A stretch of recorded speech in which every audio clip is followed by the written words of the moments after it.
Bienvenidos como cada martes a Mirada Política. Han sido 2 semanas y un poquito más bien intensas de este 2023, entre la polémica del indulto, las acusaciones constitucionales, cómo se va reconfigurando el escenario político de cara ya al proceso constituyente, porque empezó el reloj. Vamos a estar hablando de todo esto con nuestro editor general, como siempre, Benjamín Blanco. Benja, ¿cómo estás?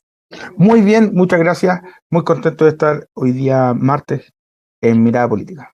Sí, y además vamos a estar conociendo la mirada política de un hombre clave en su momento del segundo piso, el presidente Ricardo Lagos, hoy sociólogo, ensayista, también autor de un libro que acaba de publicarse que vamos a estar abordando, Crónica de una odisea, del estallido social al estallido de las urnas. Me refiero a Ernesto Tone. Ernesto, gracias por estar aquí con nosotros. ¿Cómo estás? Gracias, muy bien Patricia, muy bien Benjamín. Es un gusto estar con ustedes. Benjamín, partamos de inmediato. Justamente, sí. Una cosa interesante del libro, que bueno, son varias reflexiones que usted publicó mensualmente en el diario La Tercera, que es un compendio que realmente permite dar un vistazo de todo lo que ocurrió en estos últimos años. Y lo interesante para la contingencia es que en las últimas reflexiones, cuando aborda la figura del presidente, describe muchas de las contradicciones, actitudes o formas de gobernar que ha tenido el presidente, que se han confirmado o se han reflejado con mucha fuerza en la crisis de los indultos. ¿Usted lo cree así?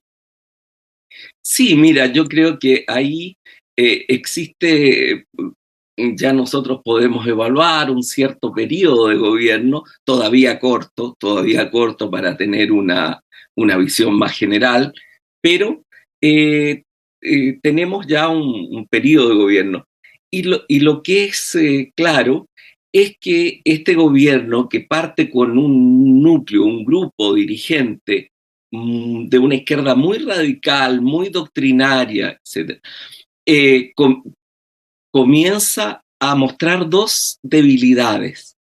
La primera debilidad, yo diría, y que se reflejan en el accionar del presidente, la primera debilidad es una suerte de impericia, una suerte de falta de experiencia en cómo llevar las cosas.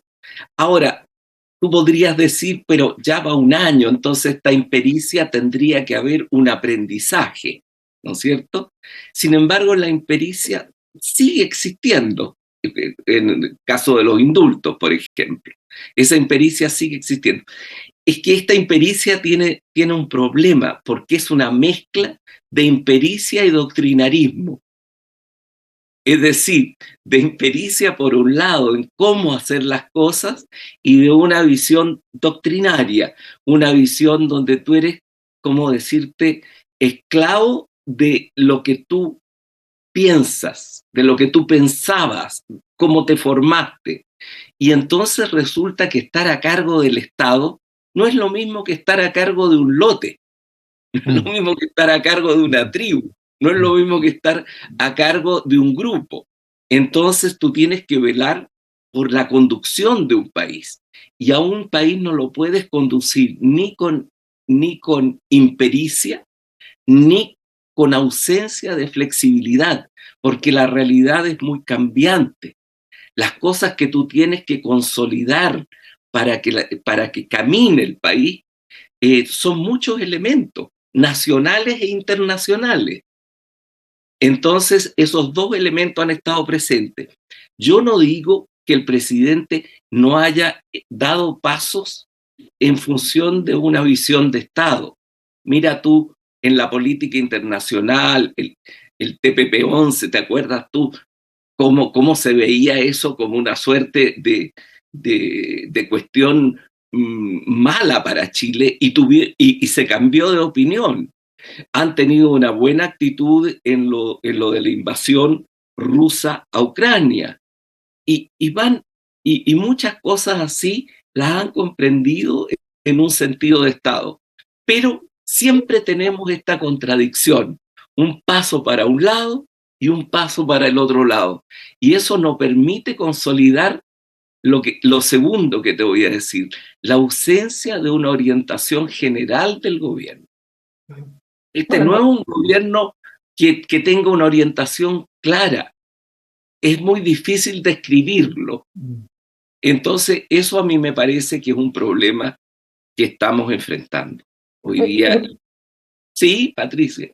No, es que justamente antes, Patricia, un segundo, que también ahí, eso es lo que usted describe, tiene un punto vinculado con lo que se suele llamar las dos almas de la coalición, o sea, o del oficialismo, porque son dos coaliciones donde el presidente se tiene que enfrentar a ambas y a veces cede con una, luego con la otra, en fin.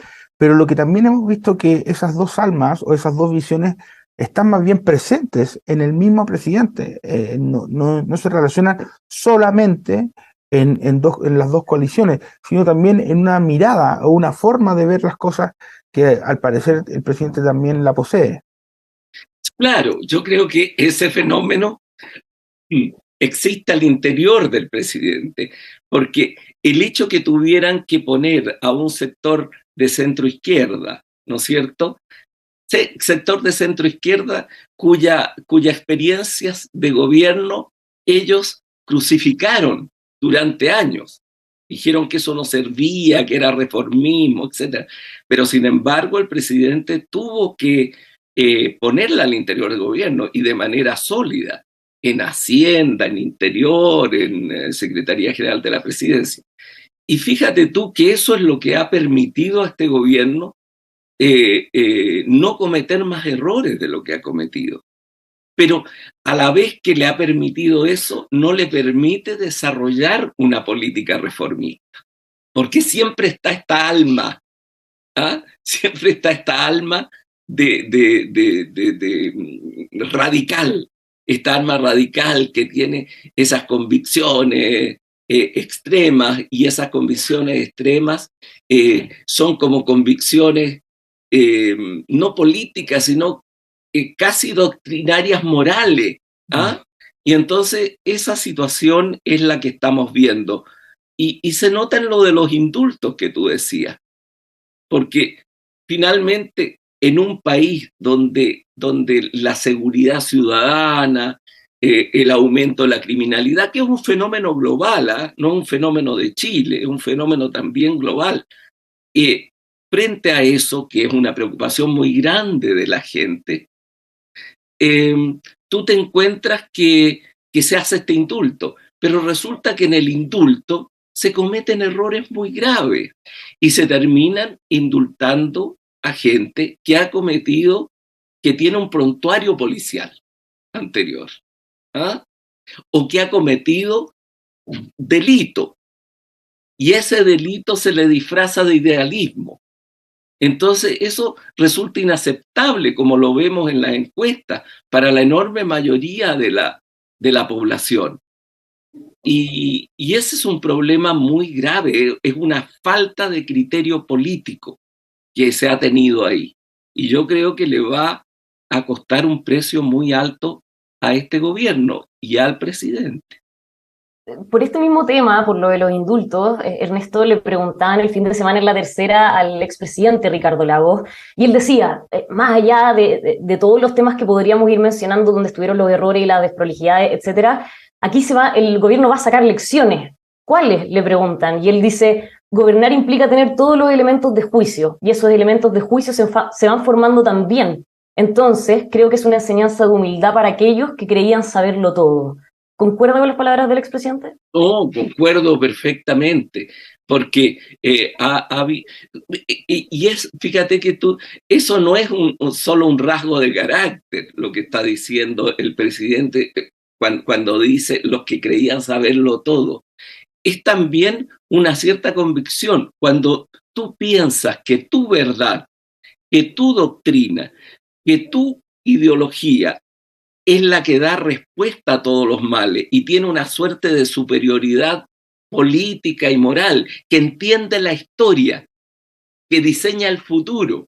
Cuando tú piensas de esa manera, es muy difícil gobernar en democracia, porque en la democracia no hay verdades absolutas. Tú te tienes que ir también, tú tienes tus ideas y te tienes que ir adecuando al cambio de la realidad.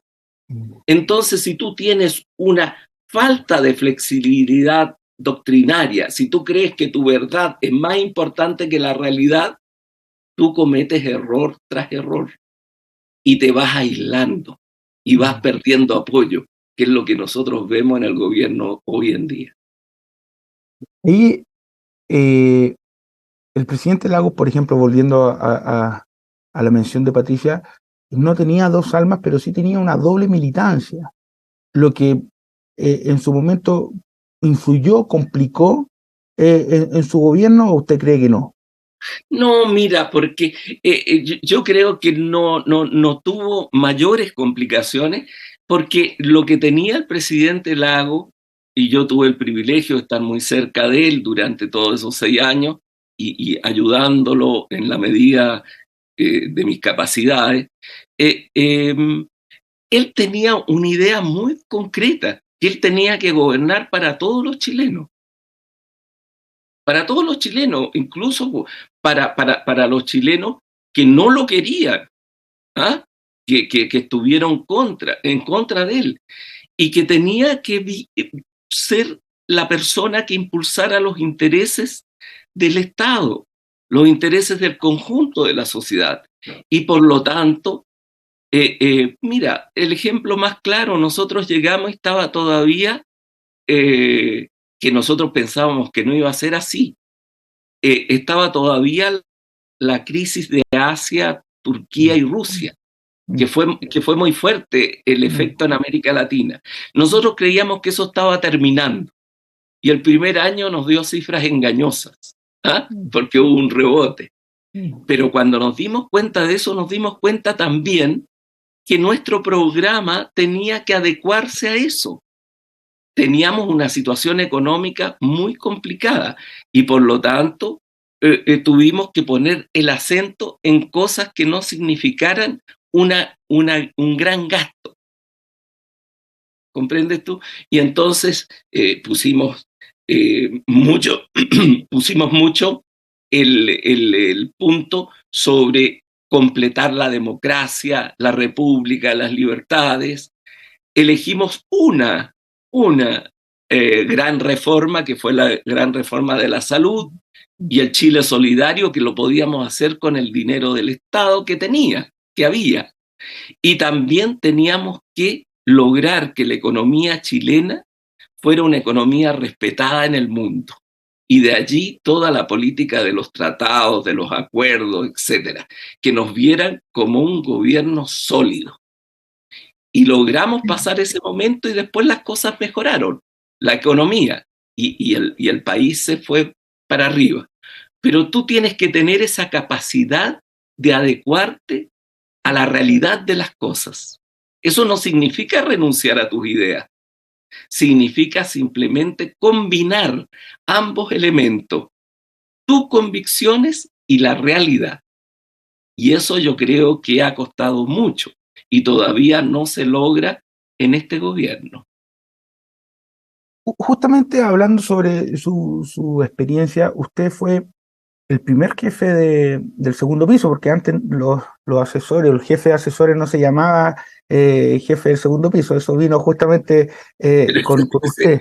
Ese nombre lo pusieron ustedes, lo pusieron los periodistas. Pero nació por esos años del gobierno de Lagos.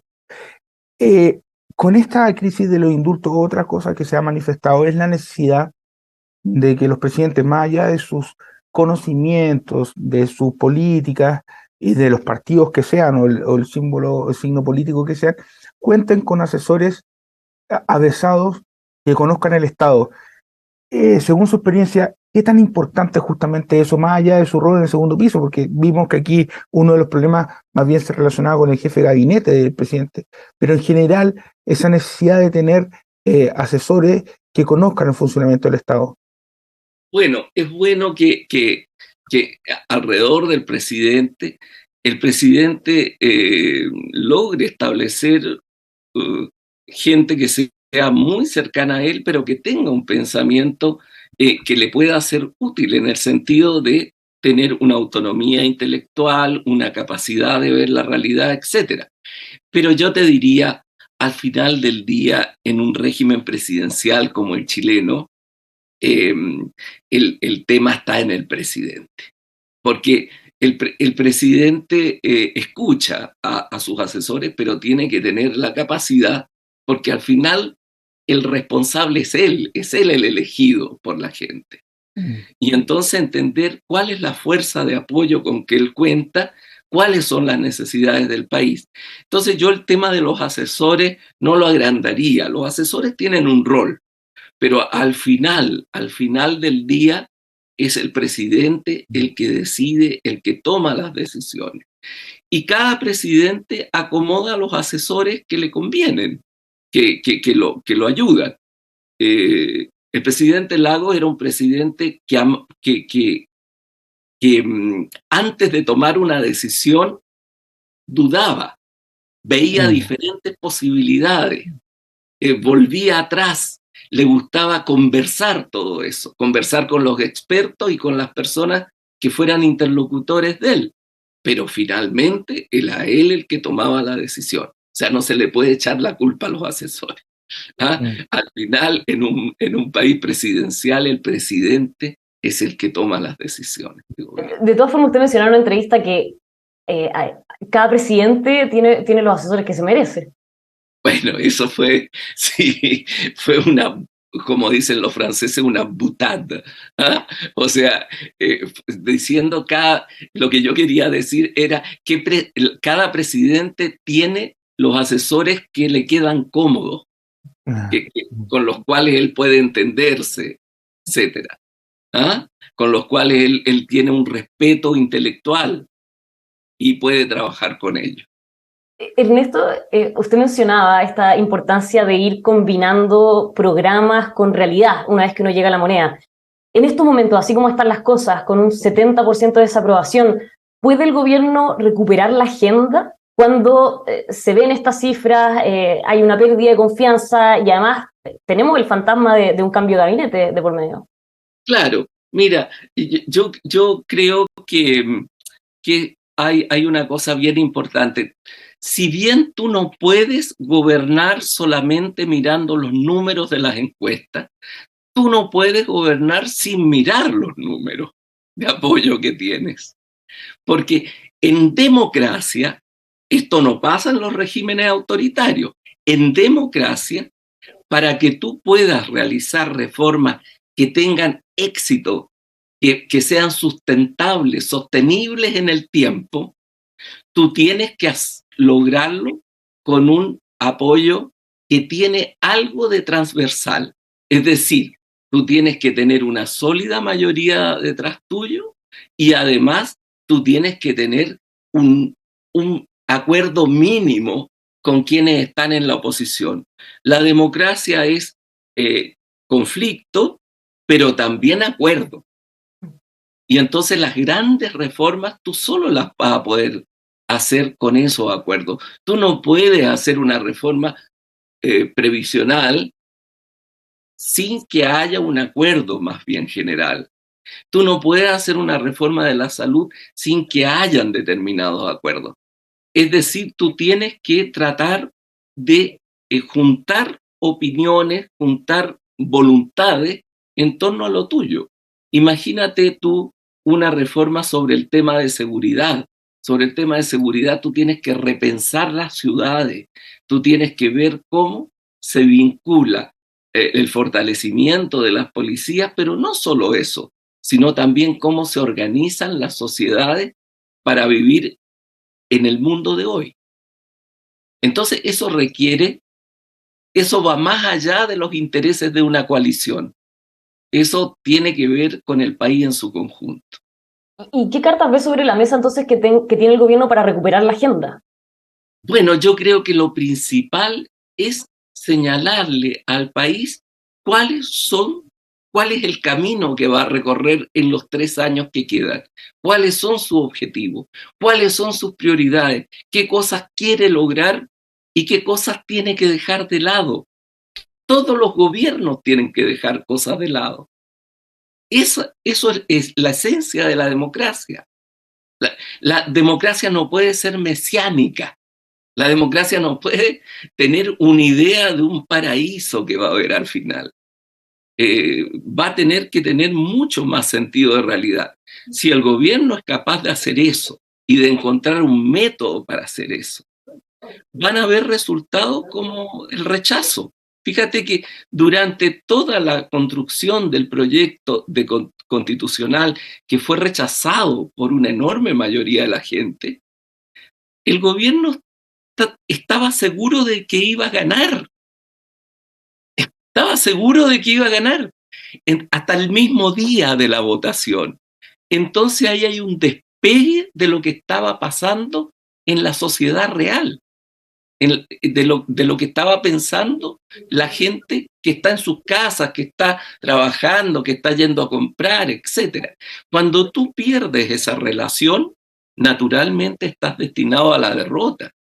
Y las democracias se fragilizan, porque ahí es cuando surgen los deseos autoritarios, que venga alguien y que ponga orden. Y eso sabemos cómo termina, eso es muy peligroso. Yo creo que la responsabilidad que tiene el gobierno y el presidente Boris ahora, yo les pido que en el verano reflexionen. ¿Ah? En verano las cosas bajan naturalmente, digamos, la tensión. Que reflexionen, que piensen y que lleguen a una visión realista de lo que viene. ¿Ah? Esto no significa un pragmatismo sin ideas. No, significa combinar las ambiciones del gobierno con la realidad y con el conjunto de las fuerzas políticas. Aquí se trata de no desmontar la institucionalidad chilena. Por eso el término refundar me parece un término muy peligroso, porque es ahistórico, no tiene que ver cómo funcionan las sociedades. Todas las refundaciones, revoluciones, etcétera, que parten de Piazza Pulita, como dicen los italianos, ¿ah? de la Plaza Limpia, donde no hay nada. Yo creo que eso termina necesariamente, no en un sueño, en una pesadilla. Oigan, abordando otro tema de la contingencia, algunos consideran que fue una caricatura, otros que fue un misil directo a las aspiraciones que pueda tener a Prodignidad, pero ¿qué opina de la forma y el fondo? Porque hay dos análisis ahí de la frase del ex senador Girardi, la lista de Prodignidad va a ser leída como la lista del indulto. Yo pienso que fíjate que no es es un peligro para el gobierno que sea leído así, es realidad, porque fíjate que lo del indulto, que se pensó como una cuestión, una palada para acá y una palada para allá, algo de dulce y algo de agraz, ¿ah? Se pensó como una cosa que iba a pasar colado, por decirlo así. Sin embargo, se ha transformado en un problema muy central en el imaginario de la gente y por lo tanto puede tener ese efecto. Puede tener un efecto que perjudique mucho a, al grupo que se vea más ligado a la gestión de gobierno. Bueno, ¿Es ahí verdad?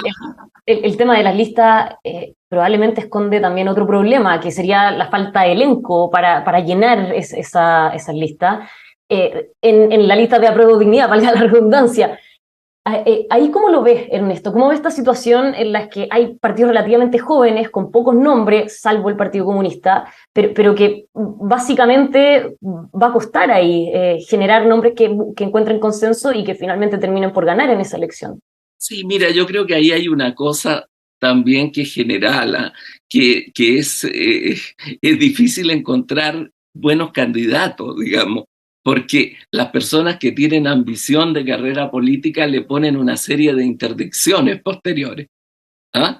Entonces, entre ir de candidato y dejar que esto pase y después poder retomar su ambición política, prefieren lo otro. Entonces va a ser difícil no solo para el gobierno, sino también para la oposición y para las fuerzas de centro que se han ido configurando durante el proceso del apruebo y el rechazo. Yo creo que eso está un poco complicado, pero finalmente se tendrá que resolver. Y yo creo que, fíjate, la oposición también tiene que tomar responsabilidades. Fíjate, yo soy muy poco amigo, a mí no me gusta la institución del indulto, ¿eh? No me gusta la institución del indulto presidencial, y no me gusta porque genera un reforzamiento muy grande del Ejecutivo frente al Poder Judicial, ¿ah? Y era uno de los defectos que yo veía muy grande en el proyecto de texto constitucional antiguo. Y tampoco me gusta cómo se aplica en Chile la acusación constitucional sobre los ministros, ¿ah? Yo creo que en eso la oposición tiene una gran responsabilidad también de no empezar a acusar a todos los ministros, que han cometido errores, sí, pero yo creo que una acusación constitucional, más que a un error, ¿ah?, de ministros que ya están fuera, incluso algunos, tiene que estar ligado a una forma de dolo, o sea, de acción intencionada de hacer daño por parte de la autoridad, ¿ya? Y yo creo que en eso no genera un buen clima político que estemos en una pelea mezquina que genera una situación. Si tú revisas lo que han sido las acusaciones constitucionales en el pasado, casi todas han sido venganzas políticas o digo toda, la de Jana Proboste, la de Harald Bayer, fue una suerte de venganza política. En fin, yo no creo que esas instituciones usadas de esta manera ayuden a la democracia. Ahí yo creo que quien tiene la responsabilidad de la oposición tiene que también jugar un rol morigerador para generar un clima político democrático. A propósito de las acusaciones constitucionales, hoy día la ministra Uriarte y también ayer algunos diputados del Partido Socialista decían probablemente el ministro Jackson no es encantador, pero esa no es una causal para acusarlo constitucionalmente. Pero el tema de la personalidad del ministro Jackson está siendo factor ante la posibilidad de que algunos diputados oficialistas lo voten a favor, y si eventualmente llega al Senado, conociendo las relaciones que tiene él en el Senado, también eso le juega en contra. ¿Usted considera, más allá de que es verdad que las acusaciones constitucionales muchas veces son inconducentes, la personalidad del ministro Jackson le puede jugar en contra en este momento? Siempre la personalidad o actitudes de soberbia, etcétera, siempre en política te juegan en contra.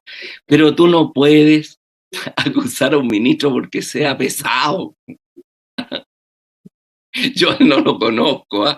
Pero la imagen que tengo. Tú no puedes acusar a un ministro porque sea torpe, pesado, con poca inteligencia emocional. No, no, no, no, no. No es una causal, a mi juicio, de que no pueda ejercer su cargo de ministro. Tendrá que mejorar el hombre, tendrá que cambiar de carácter un poco, lo que es muy difícil cambiar de carácter, pero todavía es joven. Pero lo que te quiero decir es que a mí no me parece el ser pesado una causal de acusación. Bueno, más allá del carácter del ministro Jackson, lo que es claro es que algunos diputados del propio oficialismo no tienen certeza de cómo van a votar, incluso votarían a favor de esa acusación constitucional, Ernesto. Y esto se suma a toda la coyuntura que estamos hablando, las listas, ir en una, ir en dos. Más allá de lo que allí pase, este sueño de hacer una gran coalición en el gobierno, ¿se esfumó a su juicio? Yo creo que tiene dificultades grandes, porque el problema es que yo nunca fui partidario de que se generara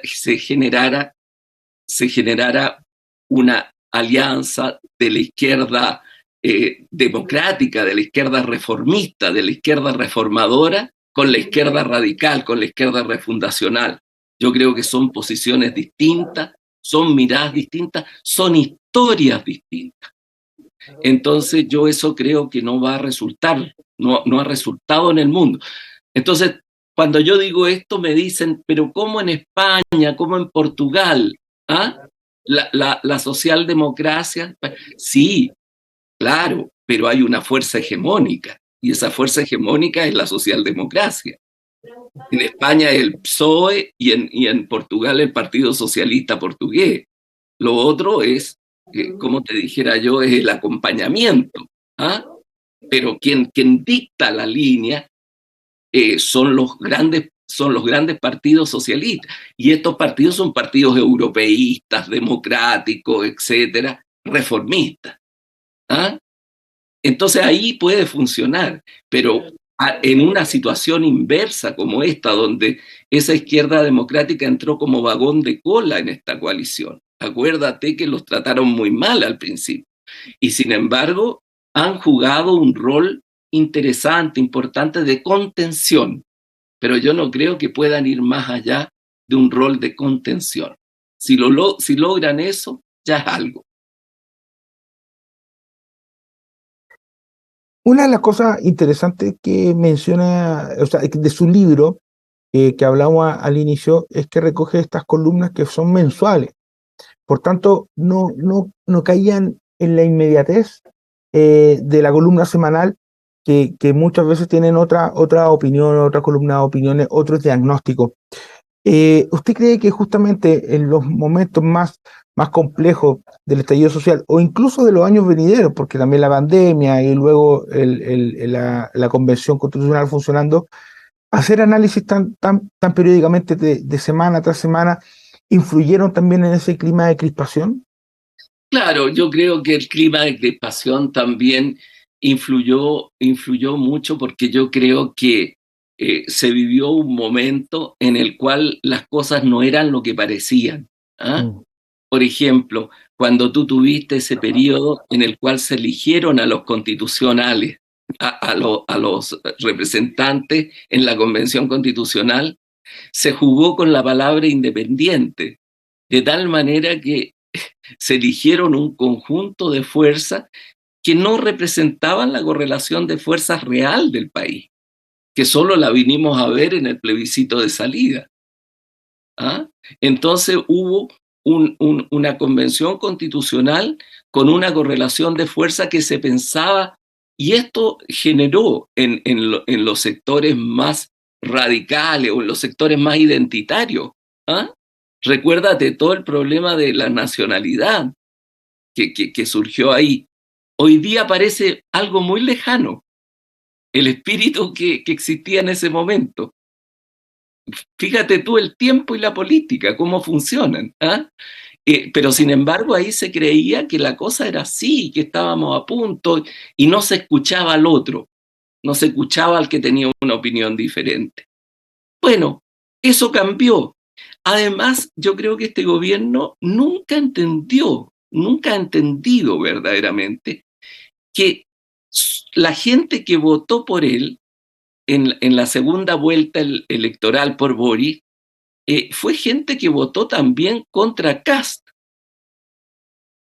O sea, había mucha gente moderada, de centro izquierda o de centro, que no quería a Kast en el gobierno, porque tenía miedo a otro tipo de autoritarismo, el autoritarismo de derecha. Y entonces el apoyo de Boric, el apoyo duro de los suyos, digamos, ¿ah? Como se dice, los suyos, de los suyos, fue siempre un apoyo pequeño, un apoyo que nunca pasó al 25% del electorado. Y ahora con el voto obligatorio puede haber disminuido eso. Entonces, entendamos cuánto pesamos cada uno, cuánto es cada quien, y no pensar que uno puede, te dijera yo, con una facilidad frívola, hablar en nombre de un país, de un pueblo, de la gente, etcétera, haciendo, poniendo la opinión que uno tiene como la opinión de los chilenos y chilenas, como se dice ahora. ¿Ah? Aquello no existe. En democracia siempre las composiciones de la voluntad nacional son compuestas. Y esa es la gran virtud de la democracia, que el que gana no lo gana todo y el que pierde no pierde para siempre. Entonces, ese es el espíritu de esas columnas que tú señalas y de esa introducción que tiene el libro, que pone el largo plazo para mirar desde un poco desde arriba este periodo de 3 años que ha sido muy fuerte, muy duro, muy crispado, como dices tú.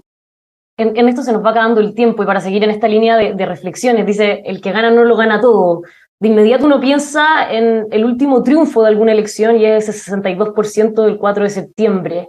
Más allá del remesón político que significó y que sigue significando, ¿qué impacto cree que tendrá lo que pasó ese día en la historia de Chile? Bueno, esa es una respuesta muy fuerte contra los procesos fundacionales. O sea, sería un error medir eso como que la mayoría de la gente está contra los cambios. No, la gente quiere cambio, la gente quiere que se avance en vivir mejor, quiere que haya más igualdad. El problema es del método. La gente quiere que eso se haga de manera pacífica, de manera gradual y de manera que busque disminuir los conflictos y aumentar los acuerdos. Entonces la gente quiere cambio. No hay que interpretar ese 62% como un 62% conservador. No fue así.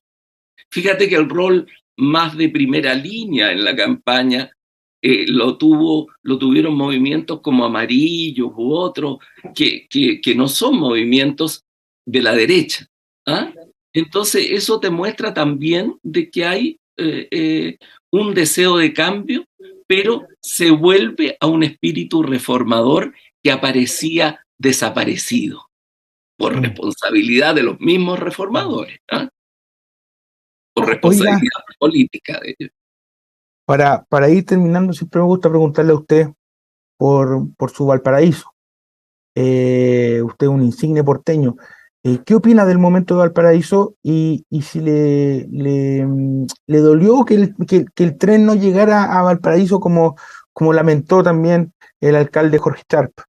Bueno, quizás por primera vez voy a estar de acuerdo con Sharp en señalar esto, pero este tren es el tren fantasma, porque es un tren que va de Santiago a Valparaíso y no parte de Santiago ni llega a Valparaíso. Entonces, por supuesto, hay ahí una cosa un poco rara, fantasmagórica. ¿Ah? Ahora hay toda una discusión técnica. Yo creo que hay que hacer estas grandes obras pensando en el futuro también. ¿Ah? Pensando en el futuro. Y yo creo que esto ha sido, como tantas cosas, atarantado y da soluciones que no se entienden mucho. Habían otros proyectos, yo no tengo todavía una opinión técnica formada, pero estoy siguiendo con mucho interés lo que pasa, pero me parece que no era el momento. A lo mejor se adelantó por razones de un anuncio político positivo. Y las grandes obras no pueden ser así, porque salen mal. Ernesto Tone, muchísimas gracias por habernos acompañado hoy día en Mirada Política. Gracias a ustedes. Ha sido un gusto estar con ustedes. Muchas gracias, Ernesto. Muchas gracias. Bueno, quedan todos invitadísimos a revisar el libro de Ernesto, Crónica de una Odisea, ya lo decíamos, del estallido social al estallido de las urnas. Ernesto, muchísimas gracias. Hasta una próxima vez. Y Benjamín, nosotros nos vemos el próximo martes. Nos vemos el próximo martes. Que esté muy bien, Ernesto. Chao, gracias. A todos ustedes, muchas gracias por acompañarnos y los dejamos invitados a que sigan con nosotros informándose aquí en emol.com.